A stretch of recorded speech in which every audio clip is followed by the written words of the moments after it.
I heard, as it were, the noise of thunder. One of the four beasts saying, "Come and see." And I saw, and behold, a white horse.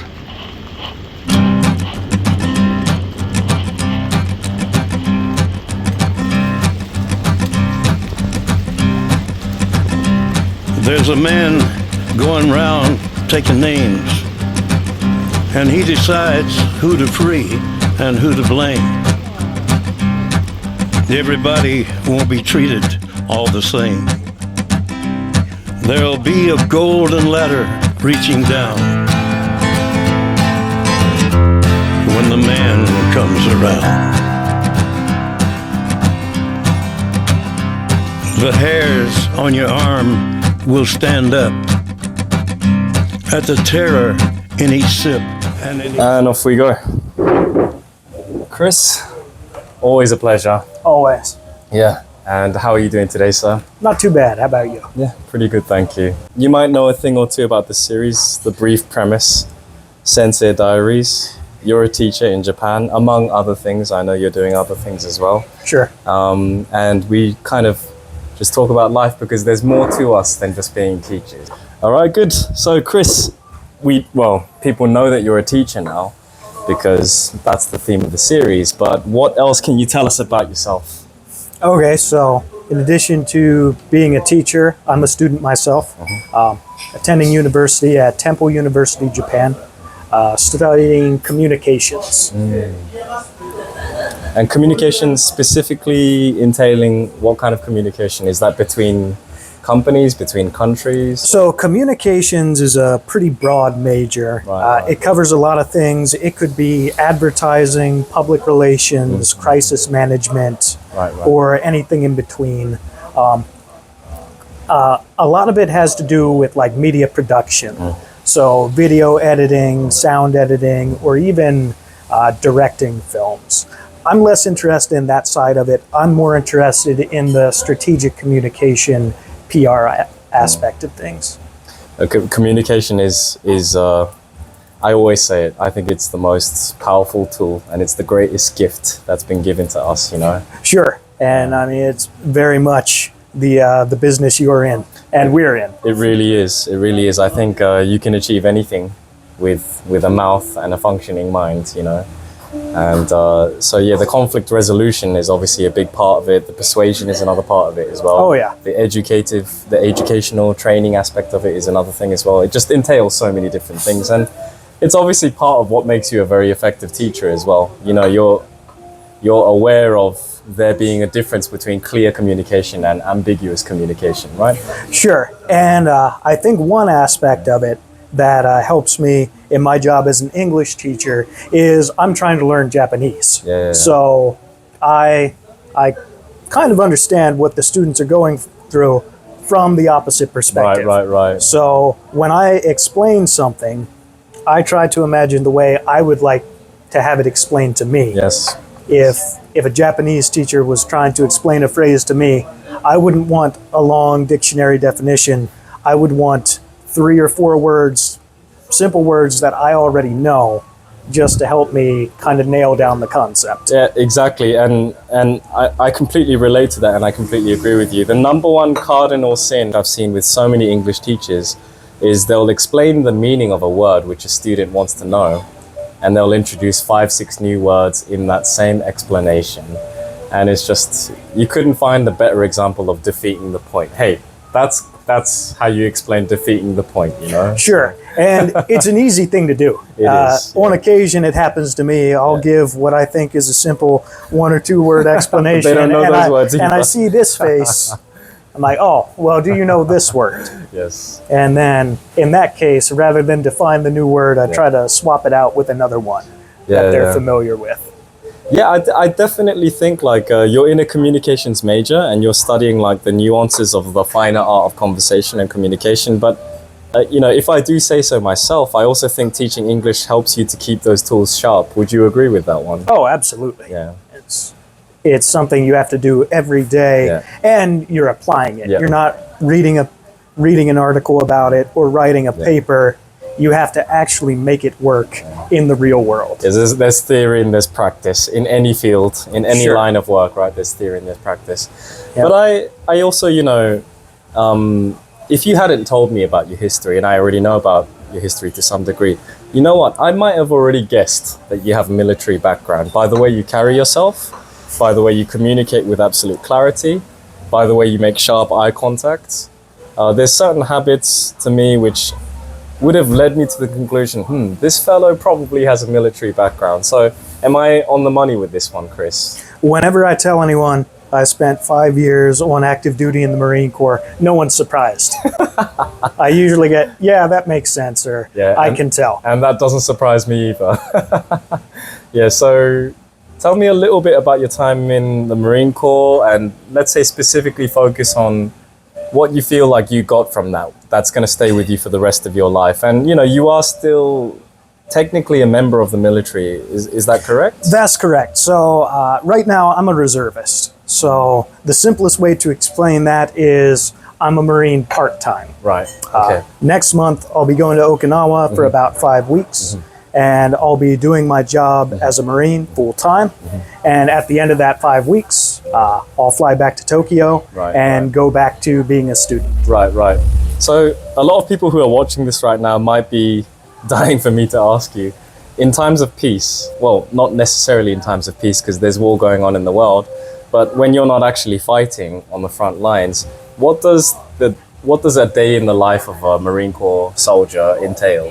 So, I mean, really it depends on what your job is. So everyone has a specific job. In my case, it was air traffic control officer.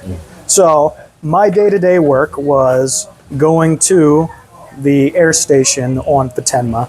I'm sure some of the students are probably familiar with Futenma, but it's basically an airport. So I would go to work, and sometimes I would be in the control tower, sometimes in the radar room, but my job was basically a manager. So I spent very little time actually talking to airplanes on the radio or looking at a radar screen. I had Marines whose job was to do that, and frankly, they were a lot better at it than I was. My job was to make the schedules, make sure everyone showed up to work on time. So that's one aspect of it, doing your specific job. But then there's everything else that goes along with it. And that's really what makes the military different than a civilian job. A regular job, you clock out at the end of the day, and you're not doing your job anymore. The way we say it, it's often said, you're a Marine 24/7. So even if you're not actively doing your job, there are other things that go with it. You're expected to maintain your physical fitness. So outside of work, sometimes we would do group exercise. And then there's other various training you have to do just to keep up to date with things. So, and that was a big aspect of my job, just making sure everyone did all the other things that go with it. And I said, look, right now is basically a 9-to-5 job. You show up, you do your job, and that's fine, but things could change. They could change very quickly, and if they do, we are going to be right in the middle of it. And there's another saying, if you stay ready, you don't have to get ready. I like that. And staying ready is a lot easier than getting ready. That might be the quote for this video. It might be, if you stay ready, you don't need to get ready. That's something. That would have been a good one for the website. Anyone taking a test, if you study a little bit every day, that's a lot better than studying for 3 hours before the test. Oh, yeah. The thing is, we all know it, but it's so hard to put it into practice, isn't it? Oh, sure. There's the discipline. There's the discipline and the consistency and the mentality. Is there anything that you feel like you've really taken from your time in active duty and also as a reservist, which you say, okay, that's valuable. I'm keeping that with me for the rest of my life? So certainly those aspects of it, discipline, doing your job, even when you don't feel like it, doing things well. Turning up, right? Of course, those things. But really, personally, the thing I value most was my time in Japan. That's how I ended up here. When I graduated from my training, of course, they give you a job. they send you somewhere. We call it a duty station. Right. So I was talking to the captain in charge of the duty stations, and he Right. asked me, "Where do you want to go?" Right. And for the Marine Corps, it's pretty simple because we have 4 places. Right, You go to the east coast of the U.S., the west coast, Hawaii, or Okinawa. And before joining the Marines, I knew a little bit about Japan, but I was never really that interested in it. I always liked traveling, but I always imagined myself going to Europe. But given a choice, Yeah. I didn't join the Marines to see the east coast of the United States. No. I could drive there Yeah. if I want to. So I told them I want to go to Okinawa. And they said, we can make that happen. Right. And I got to Okinawa. I loved it. I loved the people. I loved the food, the culture. Started learning to speak Japanese. I ended up really enjoying the language too. But how important do you think it is for language teachers to actually experience learning a language from scratch and putting themselves in the student position? How essential would you say that is to being an English teacher? Or just a teacher in general? Like, let's say if you're in some kind of mentorship role in the army, or let's say you're teaching how to hold a gun, how to make tonkatsu, how much importance do you place on having been there and done that and going through your own baptism of fire and seeing everything that needs to be seen? I think that experience is probably the most valuable thing you can have.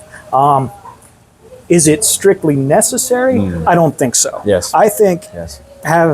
if I never studied Japanese, I think I could still teach English. Yes, you're right. I don't think I could do it as well. Yep. I think the biggest thing it gives you is perspective. Yes. If you can say, I've been there, this is what I experienced, maybe this will help someone else. Yeah, I think you hit the nail on the head. It's definitely still possible to do a really, really good job without having actual experience there. And, you know, it's not absolutely necessary, but it definitely comes in handy to understand the other side, right? Yeah. Okay, good. And having come to Japan, how does it compare to life in America? What do you like about this country compared to life back in America? So it's a lot different. The thing I really appreciate about Japan is it's a very orderly place. I think people here have a very good sense of manners and just a sense of proper behavior, Yes. which I think is somewhat lost in America, especially recently. You're almost not allowed to even ask for these things in Western culture now, right? It's the notion of even imposing some kind of basic principles on people is seen as some kind of affront to freedom, right? It really is. Yeah. And of course you have to strike a balance, right? Absolute freedom is chaos. Yes.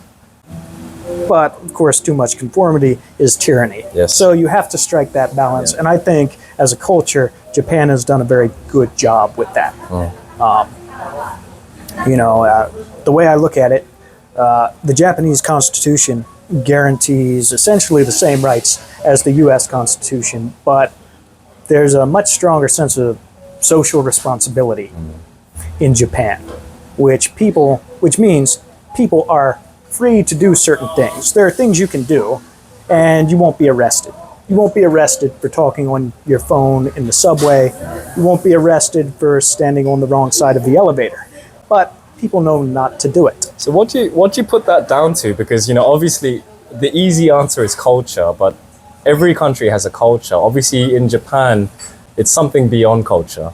Some people put it down to Bushido, remnants of the samurai spirit that still exist in Japanese society. Some people put it down to religion. They put it down to Shintoism, Confucianism, like Japanese people just having an inherent sense of wanting to conform to certain behaviors because it's the right thing to do, because it's the considerate thing to do. So I think I would chalk it up to Confucianism. And, you know, there's a lot of things that go with that. Yeah. And I don't claim to be an expert, but my understanding of Confucianism is it's very much collective. Yeah. Collective values. We do the right thing for the good of the society as a whole. So, whereas in the Collectivism. U.S., It's very much an individualistic mindset. And there's benefits to both, certainly. You can't take it too far No. in either direction. No. I think in recent years, people in the U.S. have gone too far towards individualism. No, I completely agree with you. It's interesting we talk about this because I would say Korea is kind of halfway between Japan and America. Because Koreans are definitely a lot more vocal about their discontent and their dissatisfaction in leadership, in management. Like, just to give you a simple example, the Korean national team coach in football, if he's not doing well, you'll see plenty of Koreans saying, get rid of him today, get rid of him tomorrow, which is something you'd see in Europe and America. Sure. You would not see that in Japan. No matter how bad the coach is doing, they would say, he could be doing better.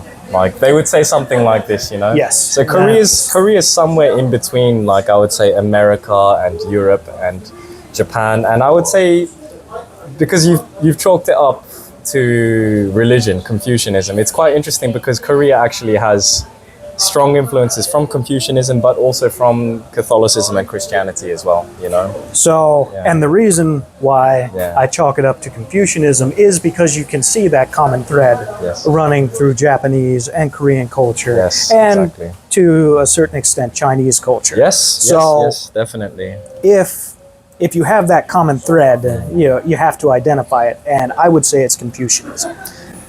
I mean, we're kind of treading into sensitive waters now. We might get hit by a few cancel culture missiles, but like, this is just a natural question that's popped up mid-conversation, having spoken about this. That does mean religion's not all that bad, right? I mean, like, obviously, like anything good, in excess, it can be turned into something bad. But what that means is that, you know, if Confucianism as a religion has definitely inspired or created some kind of sense of collective responsibility, then, you know, there's obviously some things good about it. But it's very popular to put religion down these days, isn't it? Oh, absolutely. And I think you could probably call that part of the problem. Yeah. Yes, of course, taken too far. Yeah. Religion can lead to problems. Yeah. But I think a lot of things that people blame on religion. Yeah. So people talk about, oh, look at all the wars It's always caused by religion. But people like to fight wars. If they didn't have religion, they would find another reason to do it. I've never seen a Catholic or Islamic chimpanzee in my life, and they go to war like anyone, Right? It's better than anyone. so okay. Maybe we can attribute certain things Yeah. to religion, but those things exist within human nature, and I Yeah. think religion offers a tool for overcoming human nature. I think it does too. Yeah, I think that is a great way of putting it. I think it offers a tool for overcoming a lot of things. I'm not strictly religious. You're not strictly religious, but I think, like anything, we can see that it's got benefits and it's got drawbacks. You know. I definitely see the Yeah. value in it, and I don't think we would gain anything by trying to eliminate it. No, In fact, no. I think we bring a lot of problems Yes. on ourselves Yes. by seeking to eliminate it. Isn't it so interesting how Japanese society, from an outsider's perspective, is actually seen as a predominantly agnostic, or dare I say it, atheistic society, but a lot of their cultural tendencies have things like going to temples, throwing money, throwing coins into the box, into the donation box, offering a prayer up to Kami-sama. Like it's quite interesting, isn't it? How it's perceived, and even from the inside, a lot of Japanese would characterize their own country as agnostic / atheistic, but It's almost paradoxical. It really because is. it's not religious Yeah. in a sense of strict Yeah. rules or cohesive practices, but Yeah. there's definitely, say, almost just an acknowledgement of something beyond some physical. kind of awesome power that could just say earthquake today, take away everything I've worked my entire life to build, right? Sure. And even, I forget where I saw the poll, but just like a poll Yeah. of Japanese people, do you believe in ghosts and spirits and other things? And the belief is very high. Really? Now that surprises me, actually. I did not see that one coming. So I wish I remembered where I saw it. And, I saw it on the internet, take it with a grain of salt. But Yeah. just based on what I've seen, it kind of checks out. It's interesting because, you know, the whole premise of Godzilla as well, it's very much in line with that, this idea that there are certain things that are just far too awesome and powerful, way beyond our control, you know. Sure. Anyway, yeah, we've wandered off topic a fair amount. Just a bit. Just a little bit, but yeah, interesting topics all the same. So Chris, obviously you keep yourself in tremendous shape, and you spoke about why you do that, because it's your duty as a reservist. Do you think if you had nothing to do with the army right now, you'd still be keeping yourself in good shape? Yes. So initially I started working out just because my college had a nice gym.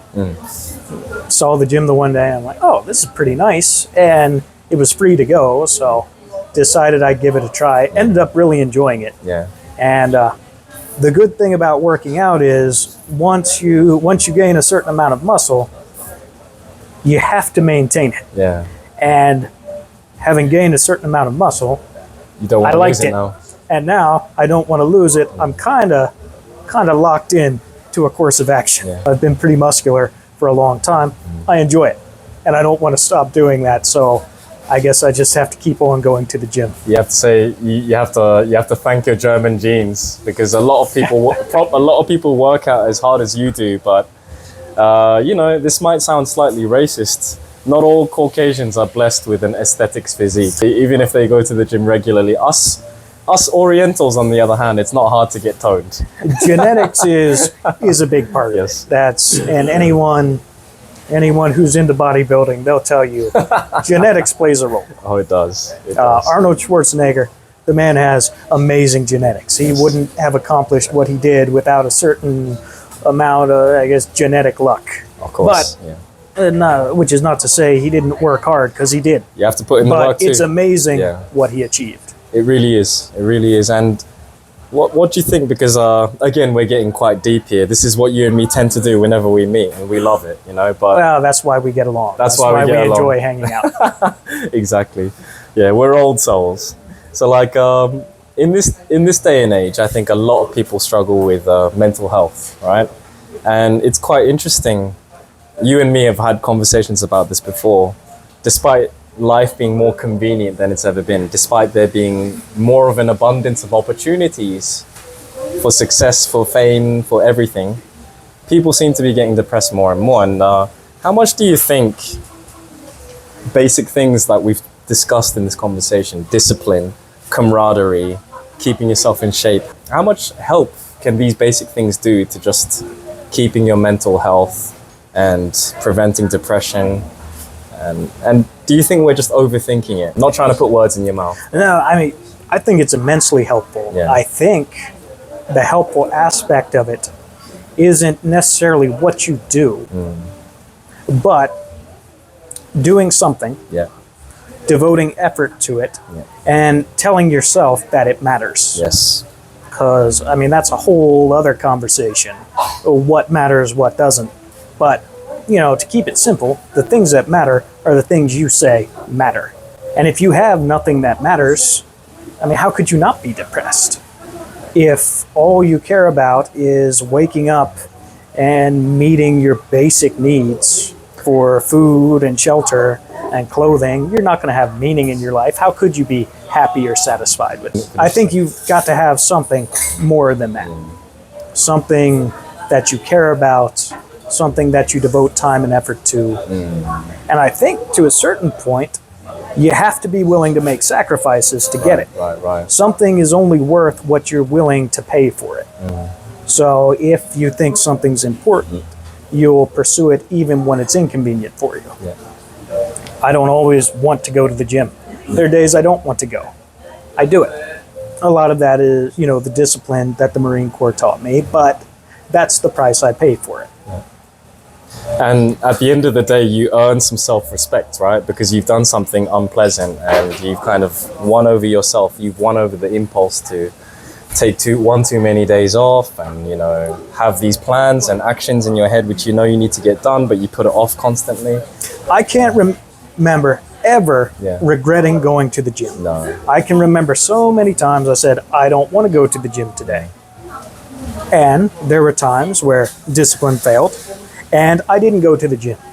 And I can remember plenty of times where I regretted not going. Yeah. I have never gone to the gym, worked out, and said, I really wish I hadn't done that. It doesn't happen. It doesn't happen. I do not think it's physically possible to go all out in the gym to the point where you can barely breathe, you're aching all over, it hurts just to stand up. And I don't think it's possible to look at yourself in the mirror and say, I'm a lazy bastard. I'm a worthless, lazy bastard. I just don't think that's possible. No, you're not going to get done doing that and say, I wish I hadn't done it. No. Now, in the middle of it, you'll say, I wish I wasn't doing this. But at the end, you won't say, I wish I hadn't. Yeah, exactly.